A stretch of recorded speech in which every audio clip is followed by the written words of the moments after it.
ನೋಡಿದ್ವಿ. ಈ ಸಿನಿಮಾದಲ್ಲಿ ವಿಕ್ಕಿ ಅವರು ಹೀರೋ ಆಗಿ ಎಷ್ಟು ಇಷ್ಟ ಆದರೂ ಅದಕ್ಕಿಂತ ಒಂದು ಕೈ ಜಾಸ್ತಿ ಡೈರೆಕ್ಟರ್ ಆಗಿ ತುಂಬ ಇಷ್ಟ ಆದರು. ಮೊದಲನೇ ಸಿನಿಮಾ ನಿರ್ದೇಶನ ಮಾಡುವಾಗ ಅವರು ಕೈಗೆತ್ತಿಕೊಂಡಂಥ ಒಂದು ಕಥಾವಸ್ತುವೆ ಬಹಳ ವಿಶಿಷ್ಟವಾಗಿದೆ. ಬಹಳ ಧೈರ್ಯ ಬೇಕು, ಬಹಳ ಗಟ್ಟಿ ಕಾಳಾಗಿರಬೇಕು. ಆ ಥರದ ವಿಷಯವನ್ನು ಚೂಸ್ ಮಾಡ್ಕೋಬೇಕಾದ್ರೆ ಆ ಧೈರ್ಯವನ್ನು ವಿಕ್ಕಿ ಅವರು ತೋರಿಸಿದ್ದಾರೆ.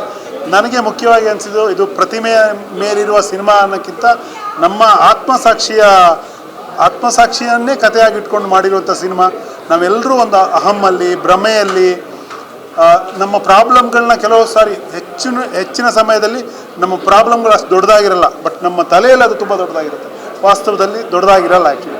ಆ ಥರದ ಒಂದು ನಮ್ಮ ತೊಳಲಾಟಗಳನ್ನು, ನಮ್ಮೊಳಗಿನ ಸಂಘರ್ಷಗಳನ್ನ ಭಾಳ ಅದ್ಭುತವಾಗಿ ತೋರಿಸಿದ್ದಾರೆ. ಇಲ್ಲಿ ಪ್ರತಿಮೆ ಅಷ್ಟೇ, ಪ್ರತಿಮೆ ಅಂದರೆ ಅದೊಂದು ರೂಪಕ, ಅದು ನಾವೇ ಮತ್ತು ನಮ್ಮ ಆತ್ಮಸಾಕ್ಷಿ, ನಮ್ಮ ಮನಸ್ಸಾಕ್ಷಿ ಅದನ್ನ ಇಟ್ಕೊಂಡು ಬಹಳ ಅದ್ಭುತವಾಗಿ ಸಿನಿಮಾ ಮಾಡಿದ್ದಾರೆ. ಎಲ್ಲದಕ್ಕಿಂತ ತುಂಬ ಖುಷಿಯಾಗಿದ್ದು ಕನ್ನಡ ನಾಡಿನ ಸಾಕ್ಷಿ ಪ್ರಜ್ಞೆ ಅಂತಿರುವ ರಾಜ್ಕುಮಾರ್ ಅವ್ರನ್ನ ಹೇಗೆ ಬಳಸ್ಕೊಂಡಿದ್ದಾರೆ. ಕೊನೆಯಲ್ಲಿ ಸಂದೇಶ ಯಾರ ಬಾಯಿಂದ ಬಂದರೆ, ಯಾರು ಹೇಳಿದ್ರೆ ಅದಕ್ಕೆ ಹೆಚ್ಚು ತೂಕ ಅನ್ನೋದು ತುಂಬ ಮುಖ್ಯವಾಗುತ್ತೆ. ಆ ಥರ ಬದುಕಿರೋರು ಹೇಳಬೇಕು. ಗಾಂಧೀಜಿಯವ್ರು ಹೇಳ್ದಂಗೆ ನನ್ನ ಜೀವನವೇ ನನ್ನ ಸಂದೇಶ ಅಂದಂಗೆ ಅಣ್ಣವರು ಕೂಡ ಹಾಗೆ ಬದುಕಿದ್ರು. ಅವ್ರ ಬಾಯಲ್ಲಿ ಕೊಟ್ಟಿರೋ ಸಂದೇಶ ಅದ್ಭುತವಾಗಿದ್ದು ಎಲ್ಲ ಕನ್ನಡಿಗರ ಮನಸ್ಸನ್ನು ಮುಟ್ಟುತ್ತೆ.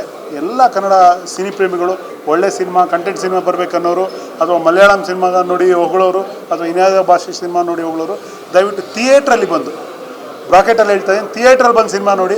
OTT ತನಕ ಕಾಯ್ಬಿಡಿ. ತುಂಬ ಅದ್ಭುತವಾದ, ತುಂಬ ವಿಚಾರವನ್ನು ಪ್ರಚೋದಿಸುವಂಥ ಸಿನಿಮಾ. ದಯವಿಟ್ಟು ಈ ಸಿನಿಮಾನ ಗೆಲ್ಲಿಸಿ. ವರುಣ್ ಅವರಿಗೆ ಮತ್ತೆ ಡೈರೆಕ್ಟರ್ ಆಗಿ, ಹೀರೋ ಆಗಿ ಇನ್ನೂ ದೊಡ್ಡ ಜರ್ನಿ ಇರಲಿ ಅಂತ ಅನಿಸ್ತೀನಿ.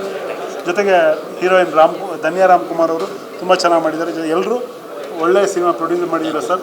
ಒಳ್ಳೆಯದಾಗಲಿ. ನಿಮ್ಮಿಂದ ಈ ಥರ ಒಳ್ಳೆಯ ಸಿನಿಮಾಗಳು ಮತ್ತು ಬರಲಿ ಸರ್.